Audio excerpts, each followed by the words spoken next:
وبما أني قادري أقول أدرك عبدك جيلاني أدرك عبدك جيلاني. کعبہ کے بدر الدجا تم پہ کروڑوں درود، طیبہ کے شمس الضحیٰ تم پہ کروڑوں درود. غایت و علت سبب بحر جہاں تم ہو سب، غایت و علت سبب بحر جہاں تم ہو سب. تم سے بنا تم بنا تم پہ کروڑوں درود. وہ جو نہ تھے تو کچھ نہ تھا، وہ جو نہ ہو تو کچھ نہ ہو. جان ہے وہ جہان کی جان ہے تو جہان.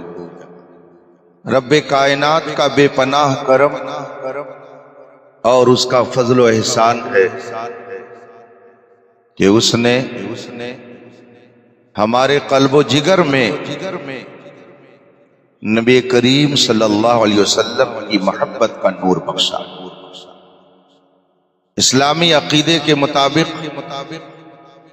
بنیادی باتوں میں سے سب سے اہم بات یہ ہے کہ ایک بندہ شعور کی منزل میں آنے کے بعد اس بات کا اقرار کرے اور یقین کرے کہ اس کائنات کو ایک ہستی نے پیدا کیا جو ہمیشہ سے ہے اور ہمیشہ رہے گی، جسے ہم خدا کہتے ہیں، اللہ کہتے ہیں، ہزاروں نام سے جسے ہم پکارتے ہیں. یہ اسلام کا بنیادی عقیدہ ہے. اس وقت تک کوئی مومن نہیں ہو سکتا جب تک کہ اس بنیادی عقیدے کو وہ تسلیم نہ کرے. خدا ہمیشہ سے ہے اور ہمیشہ رہے گا. اس نے اپنی مشیت، حکمت اور مصلحت کے تحت کائنات کو پیدا فرمایا. لیکن یہ سوال تو اٹھے گا کہ اس کائنات میں لاکھوں چیزیں نظر آ رہی ہیں، چھوٹی بھی چیزیں ہیں، بڑی بھی چیزیں ہیں. زمین ہے، آسمان ہے،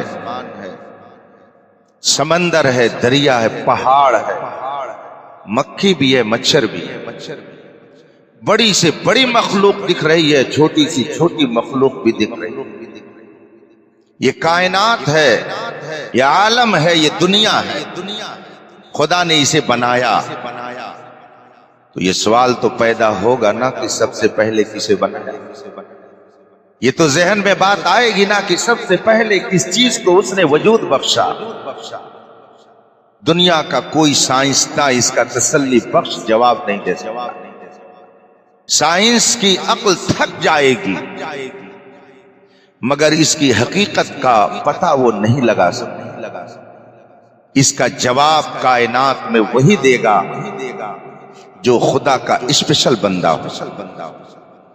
دنیا کب سے بنی، کب وجود میں آئی، کب ختم ہو جائے گی، اس کا جواب صرف نبی دے سکتا ہے. عقل انسانی اس کا جواب دینے سے عاجز ہے. انسان اپنی عقل کے بلبوتے اس مسئلے کو حل نہیں کر سکتا. وہ فضاؤں میں اڑے، آسمانوں میں دوڑے، چاند پر اپنا قبضہ جما لے، یہ تو ہو سکتا ہے، لیکن حقیقت تک رسائی بغیر دامن مصطفیٰ کو تھامے ہوئے نہیں حاصل ہو سکتی. اللہ تعالیٰ نے اس کائنات کو پیدا کیا مگر پہلے اللہ تبارک و تعالیٰ نے خلق میں کسے وجود بخشا. اس کائنات میں وہ پہلی کون سی شے ہے جسے اللہ تبارک و تعالیٰ نے عدم سے وجود کی منزل میں لا کے کھڑا کیا.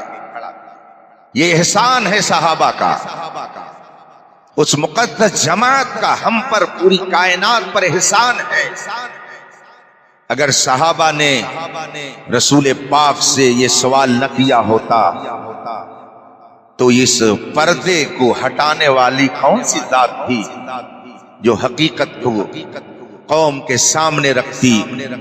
یہ حضرت جابر کا احسان ہے، جنہوں نے رسول پاک کی بارگاہ میں یہ سوال رکھا، یا رسول اللہ، کائنات میں اللہ تعالیٰ نے سب سے پہلے کس چیز کو پیدا کیا؟ یہ سوال ایک صحابی نے کیا تھا۔ اسی لیے عید میلاد مصطفیٰ کے ساتھ اگر عظمت صحابہ نہ ہو تو حقیقت میں مصطفیٰ کو ماننے کا دعویٰ جھوٹا ہوگا۔ وہ دعویٰ جھوٹا ہوگا جس میں صحابہ کی محبت نہ ہو اور میلاد مصطفیٰ کی محفل سجائی جائے۔ اس لیے کہ میلاد مصطفیٰ کی ساری برکتیں جو ہم تک پہنچ رہی ہیں یہ مقدس صحابہ ہی کی برکت، یہ صحابہ ہی نے بتایا کہ رسول پاک سے جب پوچھا گیا تو آپ نے یہ فرمایا۔ رسول پاک صلی اللہ علیہ وسلم کی ہزار جہتیں، ہزار حیثیتیں ہیں، میں اختصار کے ساتھ تین پہلو پر گفتگو کر کے آپ سے رخصت ہو جاؤں گا۔ ایک ہے خلقت، ایک ہے ولادت، اور ایک ہے بعثت۔ کسی چیز کی خلقت الگ چیز ہے، ولادت الگ چیز ہے، اور بعثت الگ چیز ہے۔ رسول پاک صلی اللہ علیہ وسلم کے اندر یہ تینوں حیثیتیں دیکھی جا سکتی۔ ایک ہے رسول پاک کی خلقت، ایک ہے رسول پاک کی ولادت، اور ایک ہے رسول پاک کی بعثت۔ خلقت کا مطلب یہ ہوا جب کچھ نہیں تھا، کان اللہ لم یکن معہ شیء، خدا تھا اور کچھ نہیں تھا، تو اس نے سب سے پہلے کس چیز کو تخلیق بخشی، کس چیز کو اس نے پہلے وجود بخشا؟ کون سی شے ہے جسے اس نے عدم سے وجود میں لا کے کھڑا کیا؟ اس کو اگر ہم مختصراً کہیں تو یہ کہہ سکتے ہیں کہ یہ ہے خلقت محمدی کا بیان۔ عدم سے وجود میں لانا، جب کچھ نہیں تھا تب اس نے وجود بخشا، یہ خلقت ہے۔ اس کو خلق سے تعبیر کیا جاتا ہے۔ اور آمنہ کی گود میں حضرت عبداللہ کے نطفے سے عبد المطلب کا پوتا بن کر مکہ مکرمہ میں مشہور روایت کے مطابق 12 ربیع الاول اور متفق علیہ روایت کے مطابق 2 شعبہ کے دن صبح صادق کو جو پیدا ہوا اسے ولادت محمدی کہا۔ تو ایک ہے بعثت محمدی، ایک ہے ولادت محمدی، ایک ہے خلقت محمدی۔ خلقت محمدی کا مطلب یہ ہے جب کائنات کی کوئی شے نہیں تھی تو اللہ تبارک و تعالی نے جس ذات کو سب سے پہلے منصر شہود پر جلوہ کر کیا، عدم سے وجود جسے بخشا اس کائنات میں، سب سے پہلی وہ شے وہ ہے خلقت محمدی، حقیقت محمدی۔ اور حضرت آمنہ کے گھر جو پیدائش کی یہ ہے ولادت محمدی۔ اور 40 سال کے بعد آپ نے اپنی نبوت کا اعلان فرمایا، یہ ہے بعثت محمدی۔ خلقت محمدی اور ہے، ولادت محمدی اور ہے، اور بعثت محمدی اور ہے۔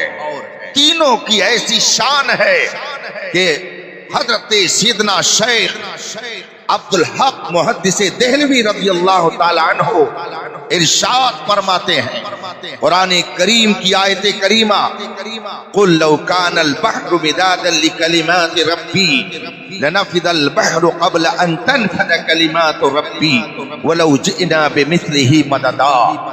رسول پاک صلی اللہ علیہ وسلم سے اللہ فرماتا، اے میرے محبوب، قل، آپ لوگوں میں یہ بات پہنچا دیں، لوگوں سے یہ فرما دیں کہ اگر سمندر کو سیاہی بنا دیں اور پھر سیاہی بنا کر کلمات رب کو لکھا جائے، رب کائنات کی باتیں لکھی جائیں، رب کائنات کے اوصاف و کمالات ذکر کیے جائیں، لنفد البحر، سمندر خشک ہو جائے، قبل ان تنفد کلمات ربی، میرے رب کی بات کو مکمل ہوتے ابھی ٹائم لگے گا، مگر وہ باتیں مکمل نہیں ہوں گی اس کے پہلے ہی وہ سمندر خشک ہو جائے۔ اور پھر جو سمندر جسے روشنائی میں تبدیل کیا گیا اسی طرح سے اور سمندر بن جائیں، اور پھر ان سمندروں کو بھی روشنائی بنا دی جائے، اور اس سے پھر کلمات رب لکھے جائیں تو وہ بھی خشک ہو جائیں، مگر کلمات رب کا احاطہ نہیں کیا جا سکتا ہے۔ اللہ کے کلمات مکمل طور پر نہیں لکھے جا سکتے ہیں۔ حضرت شیخ فرماتے ہیں وہ کلمات رب ہیں کیا کہ لکھے جائیں مگر سمندر خشک ہو جائے اور وہ باتیں پوری نہ ہوں، وہ میرے مصطفیٰ کی حمد و ثنا ہے، رسول پاک کا ذکر جمیل ہے، رسول پاک کے کمالات ہیں، رسول پاک کی صفات ہیں، رسول پاک کی تعریف ہے کہ اگر 7 سمندر کو روشنائی بنا دیا جائے اور رسول پاک کی تعریف لکھی جائے تو سمندر خشک ہو جائیں گے، مگر رسول پاک کی تعریف مکمل نہیں ہو سکتی ہے۔ تبھی تو امام احمد رضا نے کہا یا رسول اللہ تیرے تو بس عیب تناہی سے ہے بری، حیران میرے شاہ میں کیا کیا کہوں تجھے۔ حضرت سیدنا شیخ سعدی رحمت اللہ تعالی علیہ نے تعریف کرتے کرتے کہہ دیا لا یمکن الثناء کما کان حقہ بعد از خدا بزرگ کوئی قصہ مختصر۔ یا رسول اللہ آپ کی حمد و ثنا بندے عاجز سے کیا ہو سکتی ہے؟ بڑے بڑے ادبا، بڑے بڑے خطبا، بڑے بڑے شعراء، بڑے بڑے دانشور، بڑے بڑے عقل مند، بڑے بڑے محدث، بڑے بڑے مفسر، بڑے بڑے فقیہ، بڑے بڑے مجتہد، سب آپ کی بارگاہ میں عاجز ہو گئے اور سب کو یہی کہنا پڑا لا یمکن الثناء کما کان حقہ، جیسی تعریف رسول پاک کی کرنی چاہیے بندہ تعریف کر نہیں سکتا ہے، زندگی اس کی ختم ہو جائے گی مگر مصطفیٰ جان رحمت کی حمد و ثنا کا باب مکمل نہیں ہو سکتا ہے۔